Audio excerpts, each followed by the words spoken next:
Betting apps గత కొన్ని రోజులుగా టాలీవుడ్‌తో పాటు తెలుగు రాష్ట్రాల్ని కుదిపేస్తున్న ఇష్యూ ఇది. చాలామందికి మన ఇన్‌ఫ్లుయెన్సర్‌గా భావించేవాళ్ళు కానీ, అలాగే యూట్యూబర్స్ కానీ వీళ్ళందరూ వాళ్ళ డబ్బుల కోసం, స్వలాభం కోసం అయితే ఈ బెట్టింగ్ యాప్స్‌ని ప్రచారం చేస్తూ వస్తున్నారు. అదే మరికొంతమందయితే ఆ వచ్చే డబ్బులతో మిగతా వాళ్ళకి సాయం చేయడానికి చేస్తున్నారని కూడా చెప్పుకునే వాళ్ళు కూడా లేకపోలేదు. వీళ్ళంతా ఒక ఎత్తైతే ఇక మనకు ఎంతగానో తెలిసిన మనం ఆరాధించే సినీ తారలు కూడా చాలామందైతే ఇందులో కూడా ఉండడం గమనార్హం. ఇదంతా పక్కన పెడితే రాజకీయానికి సంబంధించిన మరికొందరు కూడా ఇన్‌ఫ్లుయెన్సర్‌గా అలాగే సినిమా నటులుగా కూడా చలామణి అవుతూ వాళ్ళు కూడా ఈ బెట్టింగ్ యాప్స్‌ని అయితే ప్రోత్సహిస్తూ ఉన్నారు. ఫర్ ఎగ్జాంపుల్ మన 'ప్రకాష్ రాజ్' గారు ఈయన సినిమాలతో పాటు రాజకీయంగా కూడా చాలా ఆటిల్లో యాక్టివ్‌గా ఉంటారు. ఆయన కూడా బెట్టింగ్ యాప్స్‌ని ప్రమోట్ చేస్తూ ఉన్నారు. అలాగే 'రానా నాయుడు' గారు, యాంకర్ 'శ్యామల' ఈమె వైసీపీ స్పోక్ పర్సన్‌గా ఉన్నారు. ఈమె కూడా బెట్టింగ్ యాప్స్‌ని ఎక్కువ ప్రచారం చేస్తూ ఉన్నారు. అదేవిధంగా 'బయ్యా సన్నీ యాదవ్' ఈయన కూడా ఇన్‌ఫ్లుయెన్సరే. 'నైని పావని', 'టేస్టీ తేజ' ఇంకా ఇలా చాలామందే ఉన్నారు. ఒక 25 మంది పెద్ద లిస్ట్ అయితే ఉంది. వీళ్ళందరూ కలిపి ఇప్పుడు బెట్టింగ్ యాప్స్‌ని ప్రమోట్ చేస్తూ ఉన్నారు. తద్వారా వీళ్ళని ఇన్‌ఫ్లుయెన్సర్‌గా భావించి ఇన్‌ఫ్లుయెన్స్ అయిపోయి చాలామందే ఈ బెట్టింగ్ యాప్స్‌ని యూజ్ చేసి వాళ్ళ జీవితాన్ని కూడా కోల్పోతున్నారని చెప్పేసి ఈ విధంగా కేసునైతే నమోదు చేయడం జరిగింది. అలాగే 'హర్ష సాయి' గురించి తెలిసిందే.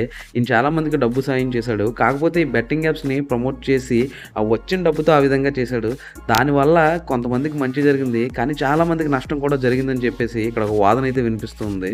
ఇక 'రానా దగ్గుబాటి' అయితే ఒక రమ్మీ సర్కిల్ యాప్ గురించి ప్రమోట్ చేస్తూ ఉన్నారు. వైసీపీ స్పోక్స్ పర్సన్ 'శ్యామల' అయితే 'ఆంధ్ర 365' అనే ఒక యాప్ కోసం ఈవిడైతే ప్రమోట్ చేస్తూ ఉన్నారు. అలాగే చాలామంది ఇన్‌ఫ్లుయెన్సర్స్ అయితే మన తెలుగులో రకరకాల వివిధ బెట్టింగ్ యాప్స్‌ని అయితే వీళ్ళందరూ ప్రమోట్ చేస్తూ ఉన్నారు.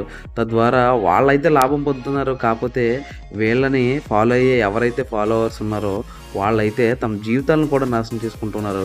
ప్రెజెంట్ అయితే వీళ్ళందరి మీద కేసు అయితే నమోదైంది. చూడాలి మరి వీళ్ళందరిని అరెస్ట్ చేస్తారా? లేకపోతే నెక్స్ట్ స్టెప్ ఏంటనేది ఈగర్‌గా అయితే వెయిట్ చేస్తున్నారు. ఈ స్టెప్‌తో అయితే ఒక మంచి పనే జరిగిందని చెప్పుకోవచ్చు. ఎందుకంటే వీళ్ళందరి మీద కేసు నమోదు చేయడం వల్ల ఎవరైనా సరే బెట్టింగ్ యాప్‌ని ప్రమోట్ చేయాలంటే చాలామందైతే భయపడుతూ ఉన్నారు. రెగ్యులర్‌వాదిగా ఎక్కువ మాటలు చెప్పే మన 'ప్రకాష్ రాజ్' గారు కూడా ఈ యాప్‌నైతే ప్రమోట్ చేస్తూ ఉన్నారు. ఎందుకు ఈయన ఇలా చేస్తున్నారో అర్థం కావట్లేదు. ఈయనైతే నేను చాలా గొప్పవాడినని చెప్పేసి బిల్డప్‌లు కొడుతూ ఉండే మన నటి 'ప్రకాష్ రాజ్' గారు కూడా ఈ విధంగా బెట్టింగ్ యాప్‌లు ప్రమోట్ చేయడం అయితే నాకైతే నచ్చలేదు. ఈళ్ళ సొంత లాభం కోసం ఇటువంటి బెట్టింగ్ యాప్‌లు ప్రమోట్ చేసి మిగతా వాళ్ళ జీవితాలను నాశనం చేయడం అయితే కరెక్ట్ కాదు. అసలు వీళ్ళు ప్రమోట్ చేసినంత మాత్రాన వాళ్ళెందుకు ఆడుతున్నారని చెప్పేసి కొంతమందైతే వాదిస్తూ ఉన్నారు. కరెక్టే మరి వీళ్ళందరినీ వాళ్ళ డెమిగాడ్‌గా, ఇన్‌ఫ్లుయెన్సర్‌గా, వాళ్ళ హీరోలుగా ప్రేక్షకులు భావించినంత కాలం వాళ్ళందరి వల్ల ఇన్‌ఫ్లుయెన్స్ అవుతూనే ఉంటారు. సో, వీళ్ళు కూడా ఇన్‌ఫ్లుయెన్స్ అయిపోయి ఈ బెట్టింగ్ యాప్స్ ద్వారా బెట్టింగ్స్ కలిసి వాళ్ళ జీవితాలను నాశనం చేసుకొని, వాళ్ళ కుటుంబాలను కూడా ఇప్పుడు పెద్ద కష్టాల్లోకైతే నెట్టివేస్తూ ఉన్నారు. ఈ బెట్టింగ్ యాప్స్ మీద యువ సామ్రాట్ అనే ఆయన మొట్టమొదటగా ఒక వ్యతిరేకత అయితే తీసుకొచ్చాడు. చినుకు రాలి ఒక పెద్ద గాలివాన అయినట్టు మన ఈ బెట్టింగ్ యాప్స్ తీవ్రత ఏదైతే ఉందో అది తారాస్థాయికి చేరుకుందని చెప్పుకోవచ్చు. ఇన్ని రోజుల్లో లైట్ తీసుకున్నారు. కాకపోతే గత 2 రోజుల నుంచి దీని మీద పెద్ద హంగామా అయితే నడుస్తుంది. ఎవరెవరైతే ఈ బెట్టింగ్ యాప్స్‌ని ప్రమోట్ చేస్తున్నారో వాళ్ళందరి మీద కేసులైతే నమోదు చేస్తూ ఉన్నారు. సో, చూద్దాం వీళ్ళందరిని అరెస్ట్ చేస్తారా? ఎటువంటి యాక్షన్ తీసుకుంటారో అనేది. ఎందుకంటే వీళ్ళని ఇప్పుడే కంట్రోల్ చేయకపోతే భవిష్యత్తులో అయితే ఇంకా కంట్రోల్ చేయడం చాలా కష్టం. వీళ్ళని ఫాలో అయ్యే చాలామంది ఫాలోవర్స్ గానీ, ఎవరైతే ప్రేక్షకులు ఉన్నారో వాళ్ళందరూ కూడా వీళ్ళని ఇన్స్పిరేషన్‌గా తీసుకొని ఈ బెట్టింగ్ యాప్స్ మీద చాలామంది ఈ డబ్బులు పోగొట్టుకునే విధంగా అయితే చాలా జరగడానికి ఆస్కారం అయితే ఉంది.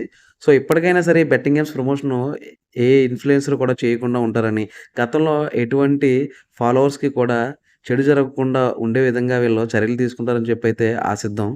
ఒక చిన్న మాట మనం కష్టపడకుండా ఈజీగా వచ్చిందేది ఎక్కువ రోజులైతే నిలబడదని చెప్పడానికి ఇదే ఉదాహరణ. Say no to betting apps. మరిన్ని ఇలాంటి ఇంట్రెస్టింగ్ అప్డేట్స్ కోసం, మూవీ రివ్యూస్ కోసం సబ్‌స్క్రైబ్. Thank you.